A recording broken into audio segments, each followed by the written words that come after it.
પહેલો સવાલ, એક રકમ 7.5% દરે 2 વર્ષનું ચક્રવૃદ્ધિ વ્યાજ 996 રૂપિયા થાય તો એ રકમ શોધો।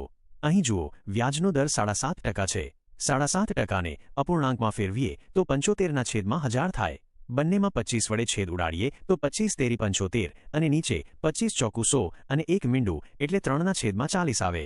એટલે કે 40 રૂપિયા મુદ્દલ ઉપર 3 રૂપિયા વ્યાજ મળે તો મુદ્દલ અને વ્યાજ મુદ્દલનો ગુણોત્તર 40 અને 43 થાય। અહીં 2 વર્ષ આપ્યા છે એટલે બંનેનો વર્ગ કરી દઈએ। 40નો વર્ગ 1600 થાય અને 43નો વર્ગ 1849 થાય। હવે આ બંનેની બાદબાકી કરીએ તો ચક્રવૃદ્ધિ વ્યાજ 249 મળે। પણ રકમમાં જુઓ, આપણને વ્યાજ 996 રૂપિયા આપેલું છે। 249ને 4 વડે ગુણીએ એટલે 996 આવી જાય તો આપણી રકમ એટલે કે મુદ્દલ પણ ધારેલી કિંમત 1600ના 4 ગણા થાય। 1600 ગુણ્યા 4 એટલે 6400 રૂપિયા થાય તો ઓપ્શન સી આપણો સાચો જવાબ છે। બીજો સવાલ, 1000 રૂપિયાનું 6% લેખે 3 માસનું વ્યાજ શોધો। અહીં જુઓ, 3 માસ આપેલા છે। 3 મહિના એટલે આખા વર્ષનો ચોથો ભાગ થાય।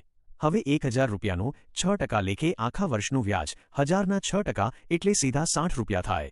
આપણે ફક્ત 3 મહિનાનું એટલે કે ચોથા ભાગનું જ વ્યાજ જોઈએ છે તો 60નો ચોથો ભાગ 15 રૂપિયા થયા તો ઓપ્શન બી આપણો સાચો જવાબ છે। ત્રીજો સવાલ, અમુક રકમ પર અમુક ટકાએ સાદું વ્યાજ મૂળ રકમના 9/16 ગણું છે। જો વ્યાજનો દર અને વર્ષની સંખ્યા સમાન હોય તો વ્યાજનો દર કેટલો થાય? અહીં જુઓ, જ્યારે પણ દાખલામાં વ્યાજનો દર અને વર્ષની સંખ્યા સમાન આપી હોય ત્યારે એક સીધી શોર્ટકટ ટ્રીક વાપરવાની। જે અપૂર્ણાંક આપ્યો છે તેનું વર્ગમૂળ કાઢીને તેને 10 વડે ગુણી નાખવાના। અહીં 9/16 આપેલા છે। 9નું વર્ગમૂળ 3 થાય અને 16નું વર્ગમૂળ 4 થાય એટલે 3/4 આવ્યા। હવે આને 10 વડે ગુણીએ એટલે 30/4 થાય। 30ને 4 વડે ભાગીએ એટલે 7.5 આવે તો વ્યાજનો દર 7.5% થાય તો ઓપ્શન સી આપણો સાચો જવાબ છે। હવે તમને એમ થશે કે આ ટ્રીક ક્યાંથી આવી અને કેમ લાગુ પડી, તો એનું કારણ સમજો। સાદા વ્યાજનું સૂત્ર છે વ્યાજ બરાબર મુદ્દલ ગુણ્યા દર ગુણ્યા મુદત અને આખાના છેદમાં 100। અહીં વ્યાજ એ મુદ્દલના 9/16 ગણું છે એટલે બંને બાજુથી મુદ્દલ ઉડી જાય।